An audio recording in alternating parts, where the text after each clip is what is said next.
Welcome to Max Asian. This year, the K-drama world hit the ground running. From small-town romances that heal the soul to identity-swap thrillers that won't let you breathe, a Joseon thief with a double life, a viral baby who stole half the internet's heart, interpreters who can't figure out love, and an undercover agent infiltrating a 90s corporation. There's something trending in every genre. Today at Max Asian, I'm bringing you the 11 series, setting the pace for the start of this year, from number 11 all the way down to number 1. But before we start the video, it would mean a lot if you took a moment to leave a like and subscribe to the channel. Thank you so much for your support. Number 11. Positively Yours. Kang Do-jun is the heir to a chaebol who decided long ago that marriage has no place in his plans. Jang Hee-won is an executive who grew up watching her parents divorce and reached the same conclusion. What they have in common is that shared certainty that institutionalized love simply isn't for them. Until one unusual night completely rewrites the math, Hee-won finds out she's pregnant. What follows is a negotiation between two people who don't know each other, weren't looking for each other, and suddenly have to decide together what to do with a situation neither had a manual for. The adaptation of Lee Jung's webtoon keeps the humor without sacrificing the emotional depth. Choi Jin-hyuk brings a warmth that makes a character who could be difficult to root for on paper genuinely likable, and Oh Yeon-seo carries the comedy without it ever feeling over the top. In Korea, the numbers were modest, never breaking 2%, but Vicky gave it the international visibility it deserved. Fans particularly appreciated the real soul locations and the way the female lead makes her own decisions without waiting for anyone else to make them for her. For those looking for a mature romantic comedy with more to offer than just a pretty love story, this is the opening bet of the year. Number 10. Our Universe. It all starts with a tragedy. The older siblings of Seon Tae-hyung and Woo Hyun-jin die in an accident and leave behind a 20-month-old baby named Woo-ju with no one to care for him. These two brothers-in-law, who barely know each other and can't stand each other, end up living under the same roof to raise him together. What could sound like a light-forced cohabitation comedy takes on unexpected layers as both of them learn, stumbling through it without instructions, what it means to be responsible for someone who depends on them completely. Baby Woo-ju became the most viral character of the season, stealing every scene with a naturalness rarely seen. Bae In-hyuk builds Tae-hyung with a restraint that makes every small gesture worth far more than any declaration. Rojang Oe perfectly conveys that mix of determination and vulnerability of someone building their adult life in the middle of a chaos they never chose. The love triangle divided fans, many of whom felt the second male lead was given too much space in the story. The series launched with 1.9% on Nielsen Korea, but earned enormous international affection on Viki and HBO Max, and the comments about the baby flooded social media for weeks. Number 9. No Tale to Tell. Yoon-ho is a nine-tailed gumiho who has spent centuries determined not to become human. Unlike every legend in Korean folklore, she doesn't want mortality. She prefers immortality, centuries of accumulated wealth, and an existence free of illness and uncomfortable emotions. Her perfectly designed life plan collapses when an accident involving Kang Si-yeol, an elite soccer forward known for his narcissism and exceptional talent, leaves her without powers, and with all the human fragility she always managed to avoid. Kim Hae-yoon comes off the success of Lovely Runner and uses that momentum here with a character that blends the arrogance of an ancient creature with the clumsiness of someone freshly arrived in the human world. Lohman confirms that the transition from thriller to rom-com can work for him when the script gives him something real to work with. The mix of Korean mythology with professional soccer turned out more coherent than it sounds on paper. The rating in Korea held around 2.7%, modest but steady, while on Netflix, the series gained solid international traction.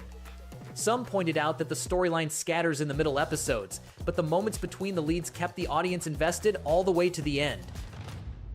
Number 8. My Idol. Mang Se-na has spent 10 years being one of the most feared criminal defense attorneys in Korea.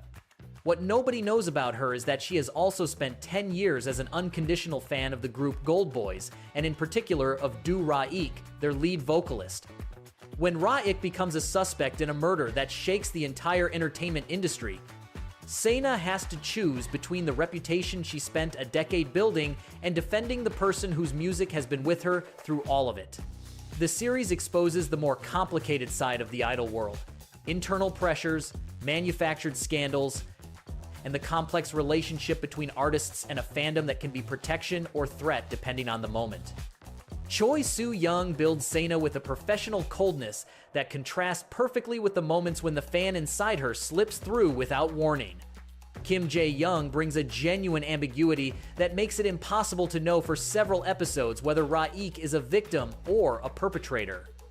It averaged 2.8% on ENA, but on Netflix it was a significant audience hit, especially among K-pop fans who identified with the tension between admiring someone and knowing the reality behind the stage. Number 7. Spring Fever. Yoonbom arrived in Sinsu with one goal: to disappear off the radar. An unjust accusation in Seoul had cost her her reputation and any desire to be around people. The small town she chose to start over has the unavoidable problem of all small towns: everyone knows everyone, and the new teacher is news from day one.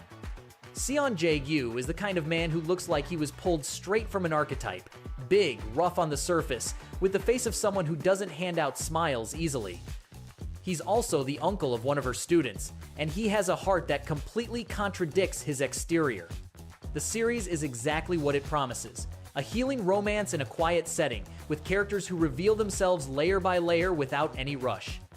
Bo-hyun pulls off physical comedy and genuine tenderness at the same time, a combination that doesn't always work, and here lands perfectly. Lee Jubin builds Bomb with a vulnerability that never turns passive, and the supporting cast from the village brings that affectionate chaos that makes the community feel real. The series grew steadily in ratings, finishing with 5.7% in its final episode, according to Nielsen Korea, the best result in its time slot in months. For anyone looking for a drama that doesn't demand anything emotionally, but still leaves something behind, this is the one. Number 6. The Art of Sarah.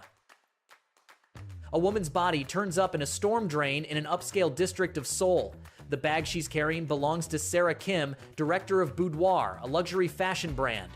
Detective Park Moo-gyong takes the case and quickly discovers that Sarah has no clear background, that her name doesn't match any real record, and that the people who claim to know her describe completely different individuals. What looks like a conventional crime thriller turns into a layered excavation of an identity built out of the need to belong to a world that would never have accepted her any other way. The fragmented structure and chronological jumps can feel disorienting for anyone looking for a linear story, but they serve the central mystery perfectly. Shin Hae-sun plays multiple versions of Sarah with distinctions in wardrobe, expression, and speech rhythm, so specific it feels like different actors occupying the same role. Lee Jun-hyuk holds the investigation together without being overshadowed by the lead, a balance that's harder to maintain than it looks. It debuted in the top 5 most watched titles on Netflix in the region, and the debate over whether Sarah is a product of her circumstances or the architect of her own fate played out on social media for weeks after the finale. Number 5. Can This Love Be Translated? Joo Ho-jin is an interpreter fluent in 8 languages who understands every tongue in the world except the language of self-worth. Cha Moo-hee is a global actress who smiles for everyone and hides from herself. They meet in Japan when she's unknown and he has a job to do. When they cross paths again, she's the most talked about star of the moment, and he's the interpreter hired for the international dating show she's joined, traveling through Japan, Canada, and Italy.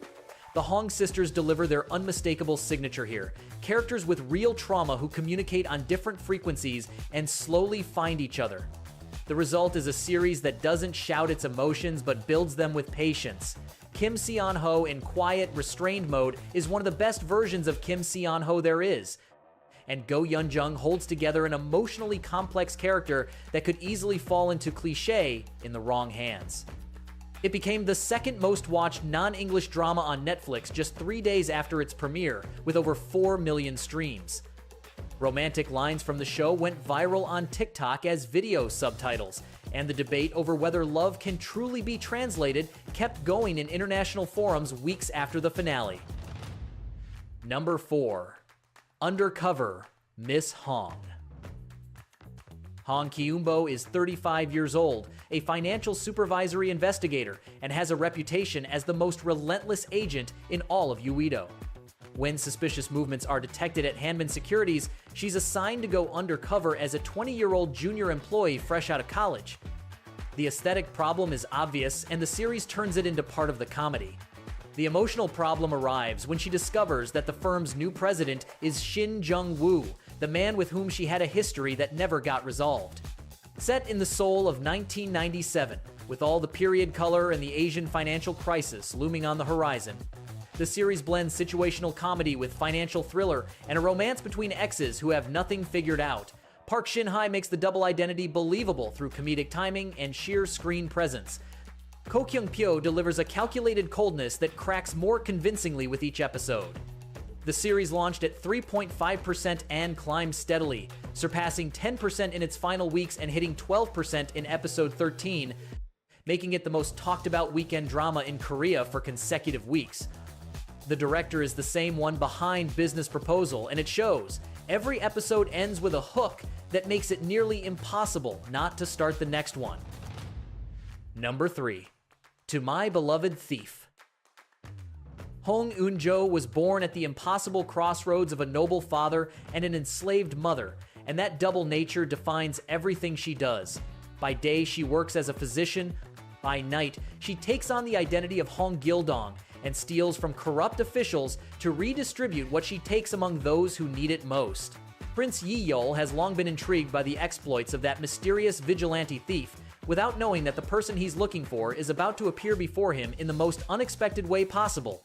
When the two of them swap bodies, neither has any way to hide what they truly are. The social commentary on Joseon-era inequality connected with modern audiences who found current-day resonances in every scene. Nam Ji-hyun and Moon Sang-min have a dynamic that oscillates between constant friction and a growing closeness neither of them will admit. The peak rating of 7.4% is a solid number for a historical drama in its time slot, and on Viki it ranked among the most watched titles of the early year. It takes the third spot because it brings together every element of quality historical K-drama. Serious research, well-calibrated humor, romance with real built-up tension, and a lead who never waits for anyone to come rescue her. Number 2. The Judge Returns. Lee Han-young built his career being exactly what was expected of him, loyal to the system that supported him, even when that system was rotten to the core. The moment he decides to send to prison, the corrupt man who protected him costs him his life. When he wakes up, he's 10 years in the past, with all his memories intact and the chance to correct every judicial mistake he ever made. What looks like a personal second chance is also a complete map of how institutional corruption works, who sustains it, how it perpetuates itself, and why it's so difficult to dismantle from the inside. Ji-sung chooses his projects with a standard that rarely fails him, and here he delivers a performance that carries the weight of guilt and determination simultaneously without either one crushing the other.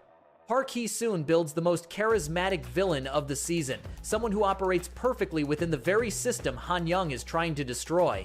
The series hit a 12.8% average in its final episode on February 14th, ranking first in its time slot. On HBO Max and Viki, it generated conversations about justice that extended far beyond the usual fandom, and Ji-sung's performance drew unanimous praise from both critics and audiences alike. Number 1. Recipe for Love. Gong Jua and Yang Hyun-bin have known each other since childhood, back when their families were happy neighbors in the Onjong district. Everything changed when her grandfather and his grandmother fell in love, abandoned their respective spouses, and set off a 30-year war between the two families that has never been resolved. Ju-ah grew up to be a fashion designer with all the determination in the world. Hyun-bin grew up to be a serious businessman carrying the expectation of restoring a family name his grandmother tarnished. When work puts them face to face as boss and subordinate, the history between their families turns every professional interaction into a minefield. The series tops this list for concrete, measurable reasons. With a peak rating of 16.4%, it established itself as the most watched family drama of the year in Korea, leading its time slot with a consistency no other drama of the season has been able to match. Jin Si-yeon and Park Ki-won reunite 13 years after Bridal Mask and prove that real on-screen connection doesn't fade with time. The Romeo and Juliet dynamic, updated with families at war over the previous generation's infidelity, sounds familiar but is executed with a warmth that explains exactly why Korean audiences decided to make it the absolute favorite of the early year. And that's my list of the 11 series setting the trend this year. 11 dramas with very different flavors, the most adorable baby of the season, a Gumiho who never wanted to be human, a Joseon thief with a double life, and an undercover agent pretending to be someone 20 years younger.